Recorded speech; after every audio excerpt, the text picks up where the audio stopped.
The Chance Vought F4U Corsair's curved wings are undoubtedly among the most iconic images of the World War II aircraft in the eyes of most Americans, thanks to the rather unrealistic Black Sheep Squadron television series from the mid-1970s. Every week, the squadron's Corsair's dark blue shapes appeared on screen, thrilling millions of viewers who followed the fictionalized adventures of the men of VMF 214, the U.S. Marine Corps Fighter Squadron, led by the renowned Major Gregory Pappy Boyington, as they engaged in combat with evil Japanese aces over the Solomon Islands in 1943.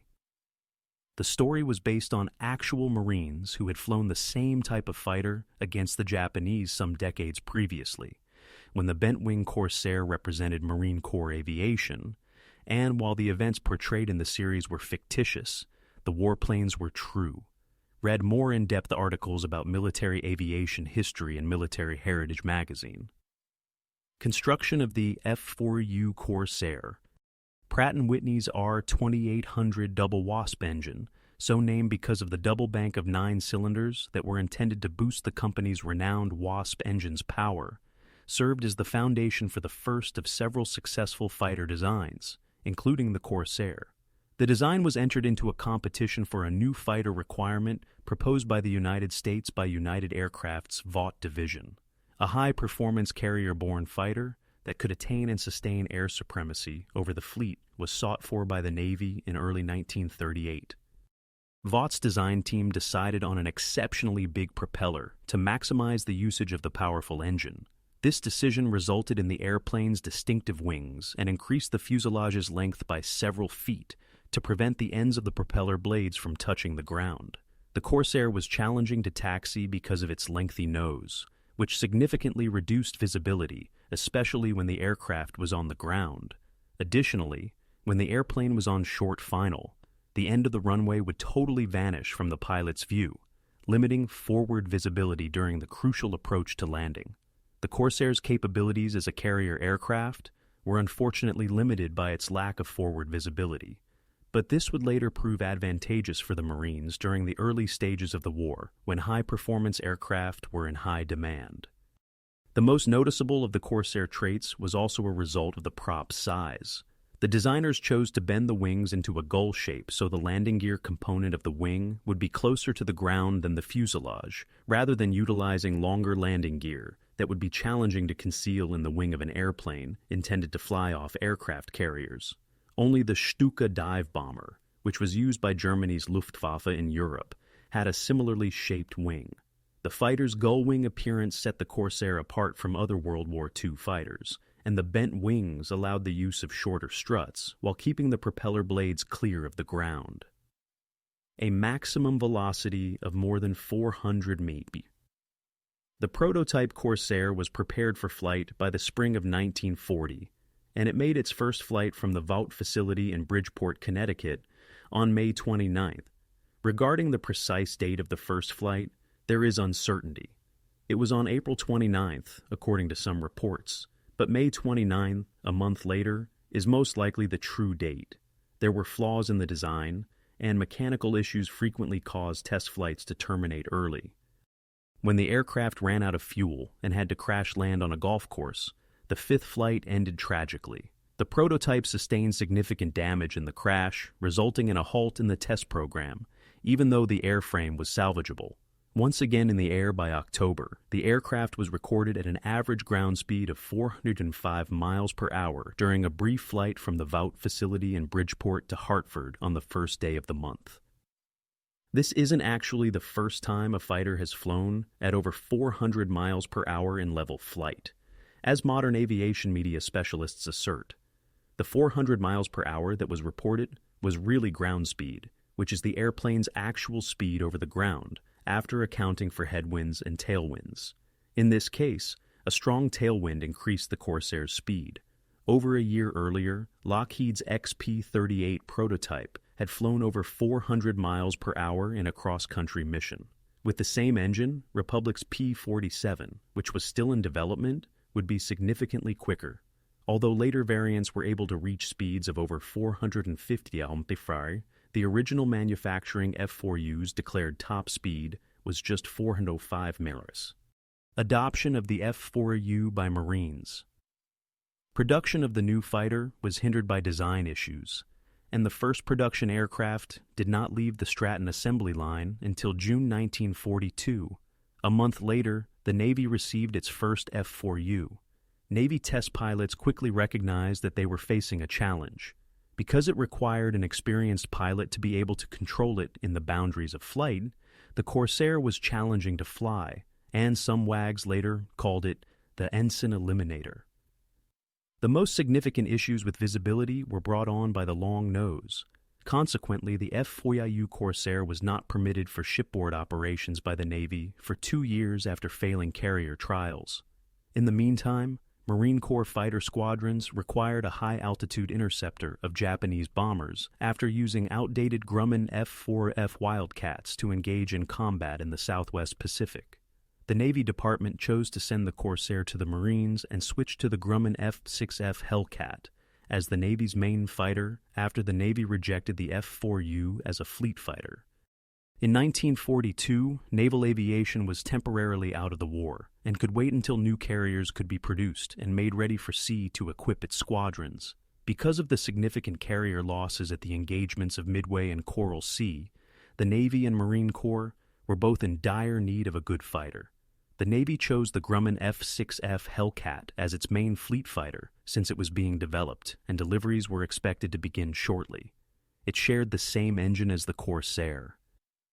In contrast, the Marines were deployed to the South and Southwest Pacific, where the Japanese were fighting the Pacific Ocean area of operations forces on Guadalcanal.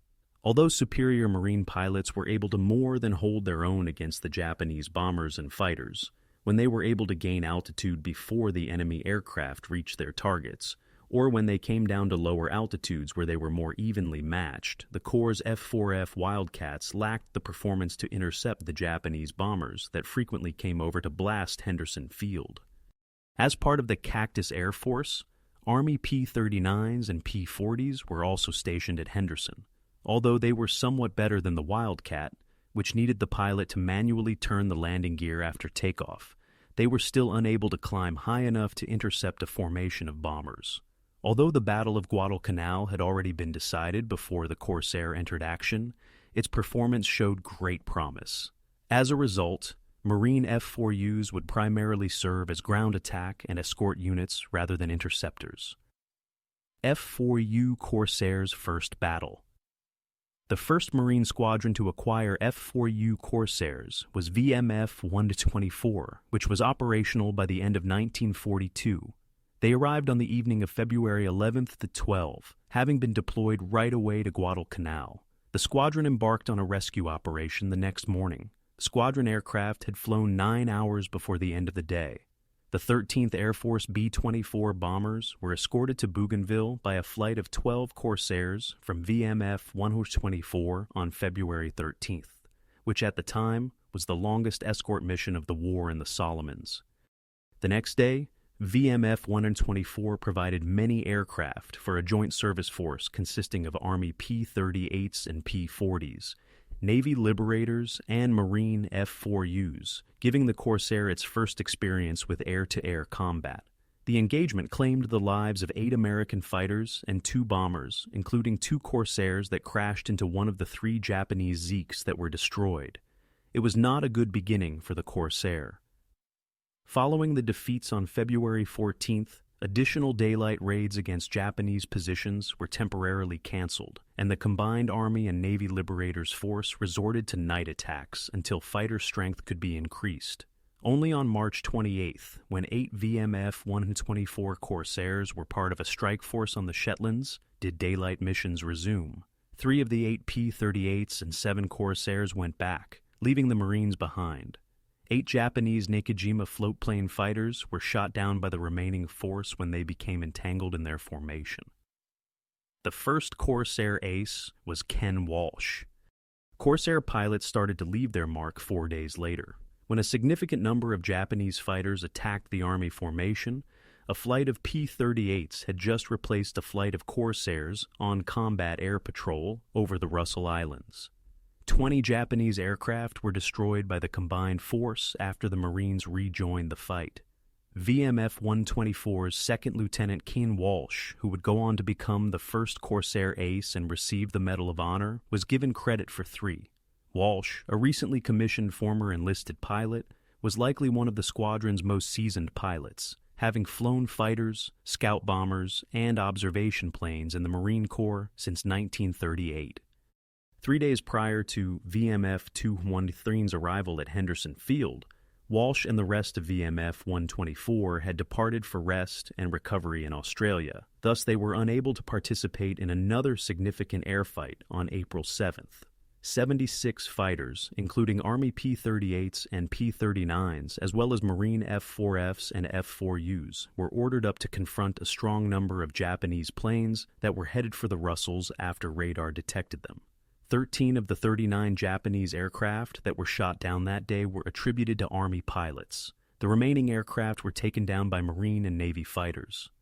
VMF-124 returned to service in May, and on the 13th, Ken Walsh shot down 3 Zeeks to reach 6, making him the first Corsair ace. The once feared Zero was no longer superior to American naval fighters, as demonstrated by wins like Walsh's over the 3 Zeros. Walsh became a double ace by mid-August after taking down 10 Japanese aircraft. On August 15th, when the Marines were severely outnumbered, Walsh shot down 3 more Japanese aircraft before another shot up his Corsair. Before his plane was rendered inoperable, Walsh dove into the Japanese formation several times. On that day, VMF-124 pilots reported 10 victories. Along with the events of August 15th, Walsh's brave performance on August 30th would earn him the Medal of Honor. He was escorting Navy liberators on a mission against Bougainville's Kahili Airport when his plane broke down and he had to land at Vella La Vella. He then got into another Corsair and flew to catch up with the formation. Walsh pursued the liberators after they were attacked by a group of roughly 50 Zeeks. Before his own Corsair was shot down and he fell into the sea, he fired down 4. After being saved, he returned home to accept the Medal of Honor. His final verified kill of the war was a kamikaze he shot down during the Battle of Okinawa. He would return to the Pacific for another combat tour in Corsairs with VMF-222 in the Philippines. The Swashbucklers. Due in great part to the notoriety of one of its commanders, VMF-214 was the most well-known of the F4U Corsair squadrons. Despite entering action a few days after VMF-124, the squadron's first tour was armed with F-4F Wildcats. VMF-214 returned to action in June 1943 after resting and re-equipment with Corsairs. When former enlisted pilot Al Jensen shot down a Japanese Jake fighter and 2 Zeeks on August 6th, adding to his 2 wins while flying Wildcats, the squadron, then known as the Swashbucklers, produced its first ace. When Jensen assaulted the Japanese airport at Kahili on August 28th, he was awarded the Navy Cross. Although aerial photos taken the following day revealed 24 downed airplanes on the field, he was officially credited with just 15 aircraft destroyed on the ground. The squadron was disbanded, and the designation was transferred to a newly constituted local unit after squadron soldiers left for Australia in early September to prepare for their return to the United States. Boyington, Major, and the Black Sheep. In his 1970s television series Black Sheep Squadron, author and Hollywood producer Stephen J. Cannell portrayed the members of VMF-214 as a drunken group of outcasts, a portrayal that did not sit well with the elderly veterans who had actually comprised the unit. The squadron was composed of pilots from a variety of backgrounds who were dispersed throughout the South Pacific in non-flying positions, or who had arrived in the theater as replacements but had not been assigned to combat units, although the description may have fit their commander, Major Gregory Boyington, who was known for being a hellraiser and unsatisfactory, who did not get along with his superiors. Boyington, a pilot in the Marine Corps prior to World War I, had resigned from the service to fight with the American Volunteer Group in China, ostensibly to earn money to settle his massive debt load. He was given a dishonorable discharge for his actions, which included going AWOL from the group and getting into issues with General Claire Chennault, despite being credited with 6 Japanese planes, including 3.75 on the ground. Normally, this would have been the end of his military aviation career, But in mid-1942, there weren't many seasoned combat pilots, so the Marines transported him back to the States and promoted him to major.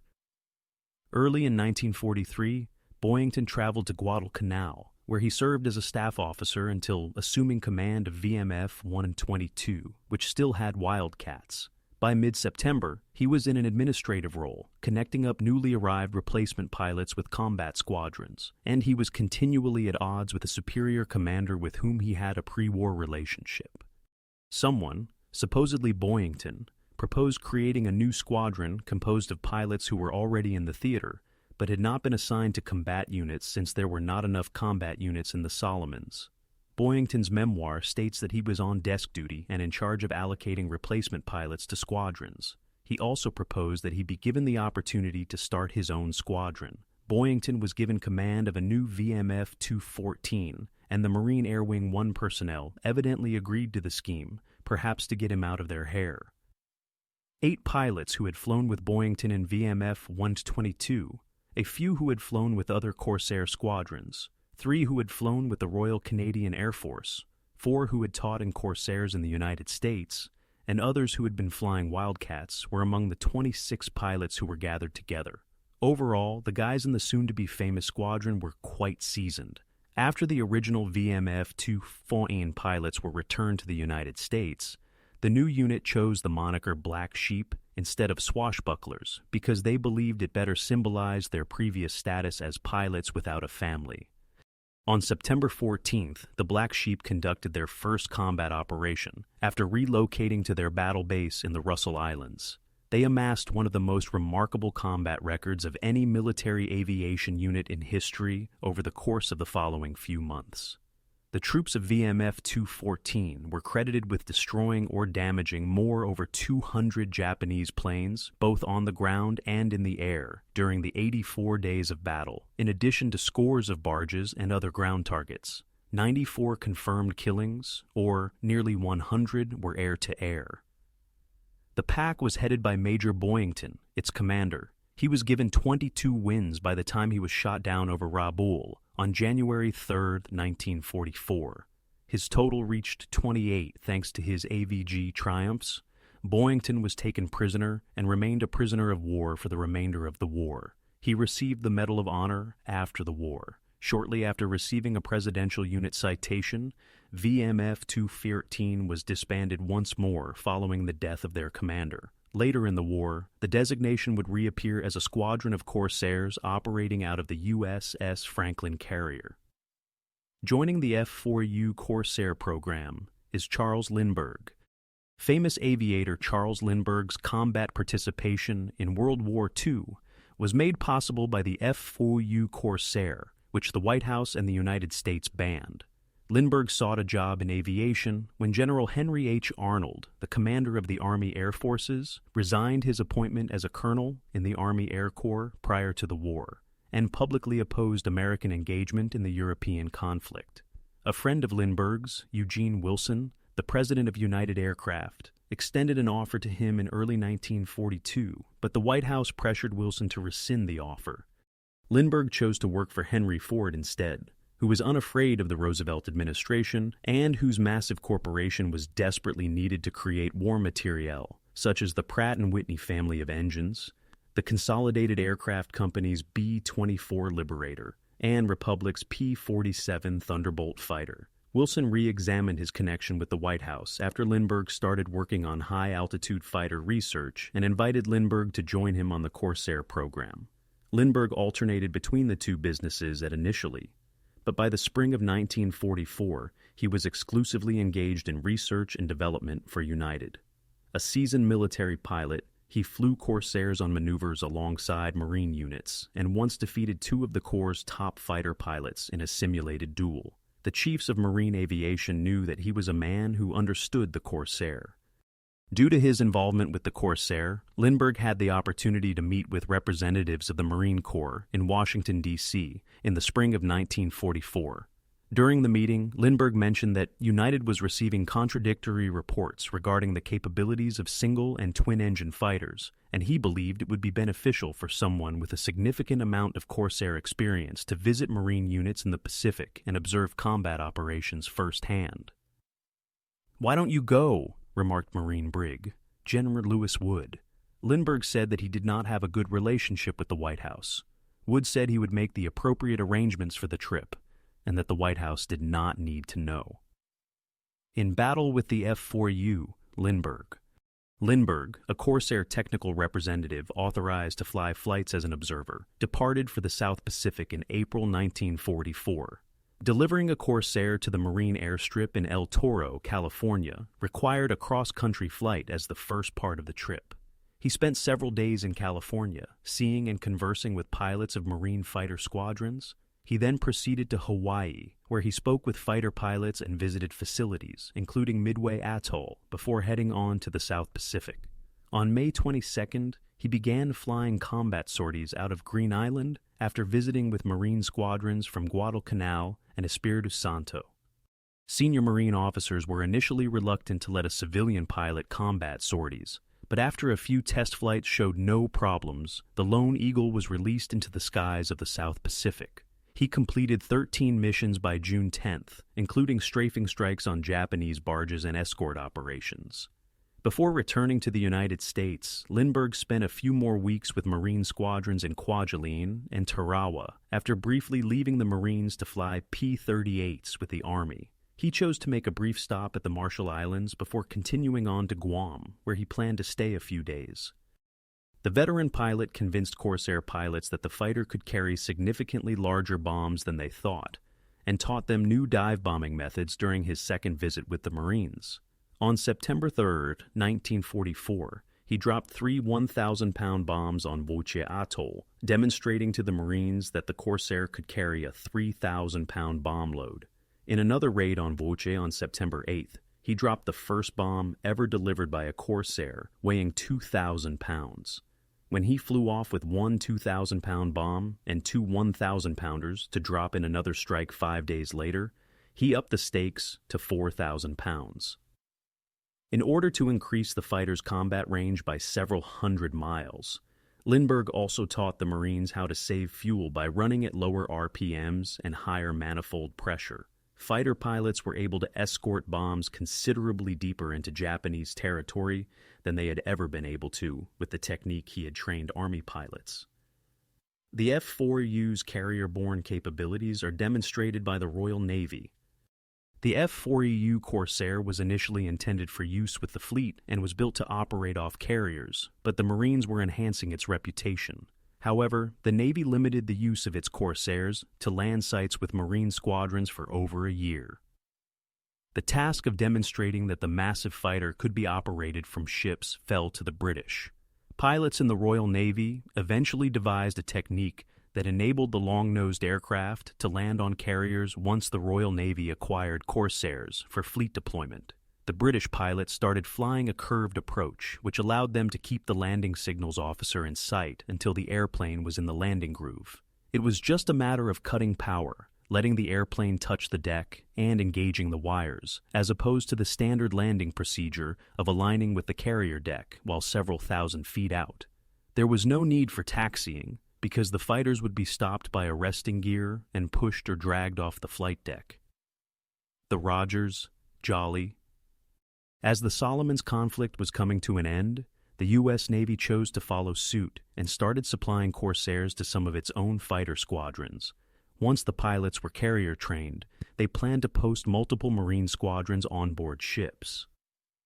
The initial U.S. VF-17, the Jolly Rogers, was the first Navy Corsair squadron to experience action. Special factors resulted in VF-17's combat mission as a land-based unit, despite the fact that it was established in early 1943 for assignment to the carrier Bunker Hill, one of the first Essex-class fast carriers. In the Navy, the Corsair was not a popular aircraft, and many pilots did not want to work on it. Lieutenant CMDR John Blackburn, the VF-17 commander, was no exception, but he concluded that the aircraft had some positive aspects. he was sure that it was a very good fighter after he had been flying it for some time. Shortly after the carrier was launched at Quincy, Massachusetts in July 1943, the squadron joined it at Norfolk, Virginia, after training at Norfolk and on the Outer Banks of North Carolina. Blackburn and his squadron's pilots were aware of the issues with the Corsair, but he chose to decline a proposal to swap his F4Us for the brand new Grumman F6F Hellcat, which was just entering the Navy inventory. In September, Bunker Hill departed for the Pacific via the Panama Canal and San Diego. Shortly after Bunker Hill left San Diego, the plan abruptly changed, and the soldiers of VF-17 were supposed to continue flying off the carrier to the Pacific for a combat tour. Blackburn was told to return to San Diego with his soldiers and aircraft. They were being dispatched to Espiritu Santo for land-based service, rather than joining the Essex-class ships on their first sortie. With the F4U, the troops of VF-17 had demonstrated that they could function off a carrier, but there was still a problem. Being the Navy's sole operational Corsair squadron, VF-17 would have particular supply issues when used in the fleet. It would be challenging to quickly obtain replacement parts for a single squadron through standard supply lines, and maintaining the squadron's aircraft would require specialized depots of aircraft parts.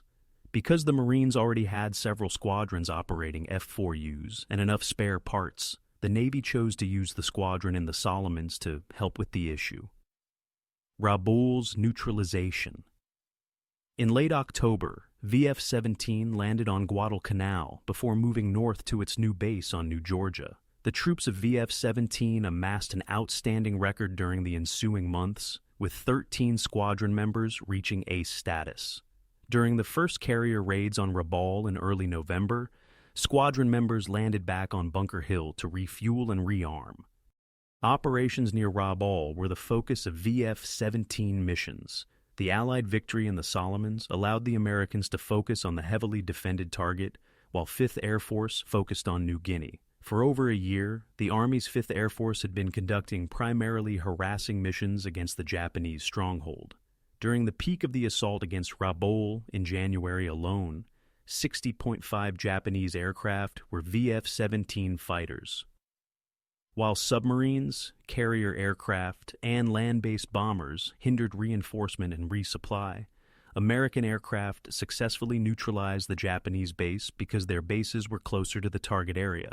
After Japan chose to stop trying to replace its lost aircraft, the war moved north into the Central Pacific, avoiding the Japanese forces defending Rabaul. The fighting became less intense as the battle drew to a close near Rabaul. In early March, VF-17 was relieved, and the unit decommissioned. At the Battle of Bloody Ridge, close air support. Marine F4U squadrons and the only Navy Corsair squadron participated in the Solomons War mostly as escort fighters and in attacks on Japanese airfields and shore infrastructure, with periodic barge hunting raids against Japanese coastal trade. Corsair squadrons were prepared to operate in the close air support role, which had evolved during the war for Guadalcanal, utilizing Marine F4Fs and Army P-39s when Japanese air defenses weakened. Although the Marine Corps had learned the importance of air attack in close support of soldiers during its involvement in Central American battles in the 1920s, not much had been done to make it a marine aviation mission.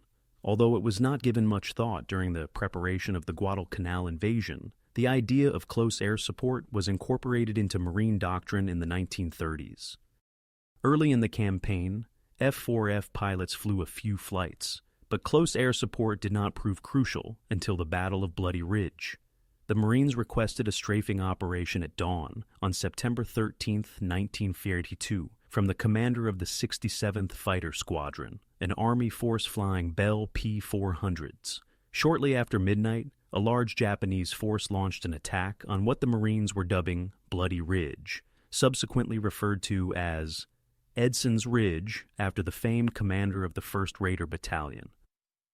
3 P-400s took off at dawn and launched an assault right away.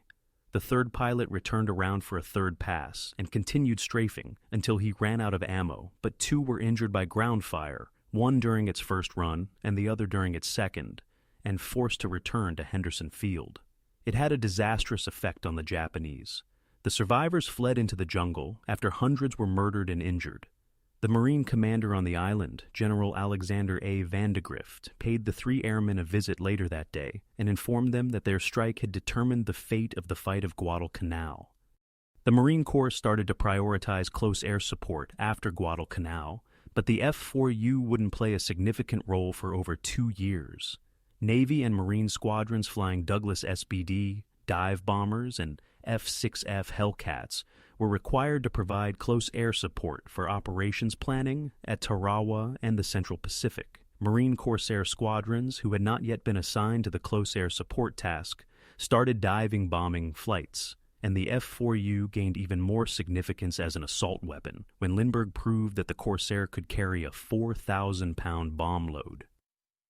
To augment the firepower of their 650 caliber machine guns on strafing missions, the Navy started outfitting the Corsair to carry the new high-velocity aircraft rockets that the service had developed. Hard points were placed under the wings to accommodate 8 rockets. High-explosive bombs and napalm were also carried by Corsairs. The principal close air support aircraft of the Navy. By the end of 1944, the Corsair had been modified for carrier missions, and the Navy had decided to use it as its main close air support aircraft. Due to the growing need for Navy pilots to staff the squadrons slated for the new fast carriers, Marine units were previously neither assigned to carrier duty nor were Marine pilots carrier qualified. Many Marine fighter squadrons were transferred to the fleet for carrier duty, with the purpose of providing close air support for Marines in amphibious operations after the struggle for the Solomons ended, and the necessity for ground-based squadrons in the Central Pacific decreased. The Corsair served as the main close air support aircraft for the first time during the landing on Iwo Jima. Using napalm, rockets, and strafing, 24 F4Us and an equal number of F6Fs flew from Essex-class carriers to attack the invasion beach, with VMF-124 leading the charge once more. The Marine squadrons barely spent 3 days operating over Iwo, despite the fact that the operations were successful. The fear of kamikaze attacks caused the Navy to decide to assault air stations on Honshu, and the Marine Corsairs sailed north with the carriers, leaving the Marines without close air support until Army fighters could be flown in. The senior officer in charge of the invasion, Vice Admiral Richmond Kelly Turner, ordered the Corsairs to fly combat air patrols to protect against incoming suicide bombers due to the severity of kamikaze attacks, even though the aircraft were also supposed to provide close air support for the landings on Okinawa. Over the Philippines, F4U Corsairs, 2 Marine fighter groups, MiG-12 and MiG-14, traveled almost 2,000 miles from the Solomons to establish their stations on shore on Leyte and Samar, indicating that Corsairs would be used throughout the Philippine campaign. The MiG-12 Corsairs were raised to fight alongside the Army's 5th Air Force's 308th Bombardment Wing in the liberation of the Philippines. Marine squadrons were introduced as a result of events and military politicking by top Marine officers under Army General Douglas MacArthur's command, despite the original plan calling for the aviation role in the Philippines to be an all-Army show. Early in December, the first Corsairs reached Tacloban and entered action under Army command. Fighting to prevent the Japanese from re-establishing their forces on Leyte, the Marines flew on interception and ground assault missions alongside Army P-38s and P-40s. In addition to facing enemy resistance, the aviators also had to be cautious of sailors who were quick to pull the trigger. One Corsair pilot, Lieutenant R.M. Robinson, was shot down by a PT boat and then rescued by the same boat that shot him down. MiG-12. Corsairs accounted for over 40 Japanese planes and sank 7 ships, 9 freighters, and 3 troop transports in less than a month, despite enemy resistance that cost the group 9 pilots and 34 aircraft. There had been damage to at least 11 more Japanese ships. In early January 1945, MiG-14 also arrived from the Solomons and started operations from Samar. When they got there, the Leyte campaign was coming to an end, and the Philippine War was shifting into a new stage. In the southern Philippines, MiG-14 Corsairs joined MiG-12 in striking targets. Ken Walsh, who is currently a captain, was one of the MiG-14 pilots. The effectiveness of Army light and medium bombers in New Guinea may have inspired the Marine pilots to adopt a strategy of hitting ships at very low altitudes. A submarine detected on the surface off Cebu was sunk by a Corsair flight on February 23, 1945. The 4 pilots returned to their base to rearm after running out of bombs, but they were unable to sink either of the 2 submarines they had spotted during their initial attack. One of the submarines was later sunk when the 4 Corsairs descended for a wave-top skip-bombing attack with 1,000-pound bombs. It was thought to be the first time a Corsair submarine had sunk. By February 1945, Corsairs and Marine SBD dive bombers were significantly involved in supporting Army ground units, despite the fact that Marine aircraft were first barred from performing their new job of close air support of ground troops in the Philippines. General George C. Kenney, the commander of the Far East Air Forces, had not been very excited about close air support because he feared that ground soldiers would become dependent on it to capture their targets and lose the aggression required for ground battle. Numerous close air support operations were conducted to assist native guerrilla groups in northern Luzon and Mindanao. The guerrilla groups were able to overcome their shortage of heavy weaponry thanks to the firepower provided by Corsairs and other Marine aircraft.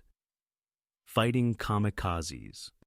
The Corsair's best moment as an interceptor was during the Battle of Okinawa, when F4Us served as the first line of defense against nearly 1,000 Japanese kamikazes that were launched on the fleet from airfields on Kyushu and Formosa. The Corsair was initially built to defend the fleet. The Corsair was better suited to the task of intercepting the incoming Japanese formations before they reached the fleet, because it was significantly faster than the F-SCF Hellcat and had better climb performance. It is a common misconception that the F-2G version of the Corsair was created in response to kamikaze attacks, but this is not the case. The F-2G was in development before the Japanese embraced kamikaze assaults and was expected to function as an interceptor against conventional aviation attack. As the end of the war approached, the order was canceled and only a small number of F-2Gs were produced. The Corsair's first meeting with kamikazes did not come off so well, as a formation of 9 bomb-carrying Zeros managed to break through the fighter screen over the fleet off of Leyte and attacked the light escort carriers that patrolled offshore. The escort carrier Saint sustained the most significant damage. Low sunk. The Navy created strategies to counter kamikazes by intercepting and eliminating them as far away from the fleet as feasible in reaction to the assaults. Commander John S. Thach devised what he dubbed the Big Blue Blanket, a fighter patrol that would patrol the fleet continuously. Away from the main fleet, Corsairs and Hellcats would remain at sea and conduct bombings against Japanese airfields.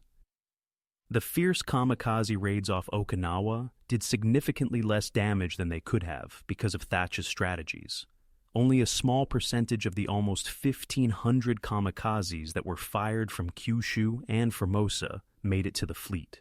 None of the big ships or carriers were sunk, despite multiple sustained attacks, but they were able to cause significant damage to the destroyers and other small ships on picket duty away from the main fleet. The combat on April 22, 1945, when VMF 323 Corsair pilots were part of a formation that engaged a force of 80 kamikazes concentrating on picket ships north of Okinawa at dark, serves as an example of the Corsair's effectiveness. In a matter of minutes, 23 of the attackers were killed by VMF 323 pilots alone. At least 5 aircraft were shot down by 3 squadron pilots, including Major George Axtell, the commander. Low clouds and precipitation were present during the conflict. Axtell and his crew were credited with shooting down 124.5 Japanese aircraft throughout their combat tour, the majority of which were kamikazes.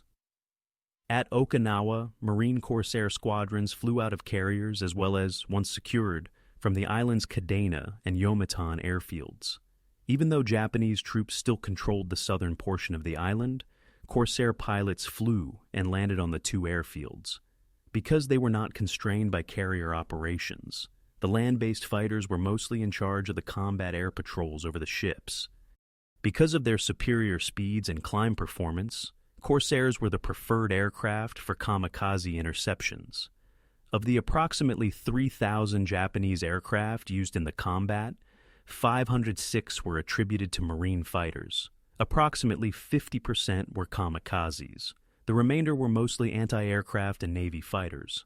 In reality, fewer than 10% of the kamikaze aircraft were able to launch attacks.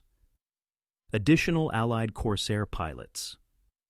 New birds were delivered directly from the factories to the British Royal Navy and the New Zealand Air Force, in addition to the Navy and Marine Corps Corsairs. November 1943 saw the delivery of the first Royal Navy Corsairs. Pilots from the Royal Navy trained in the new aircraft in the United States before joining the Navy. Even so, they faced the same issues as the United States. In terms of carrier operations, British squadrons have been using carriers since the start. Due to the increased demand for Corsairs, United Aircraft licensed Brewster Aircraft and Goodyear to manufacture the aircraft, including a large number of British models.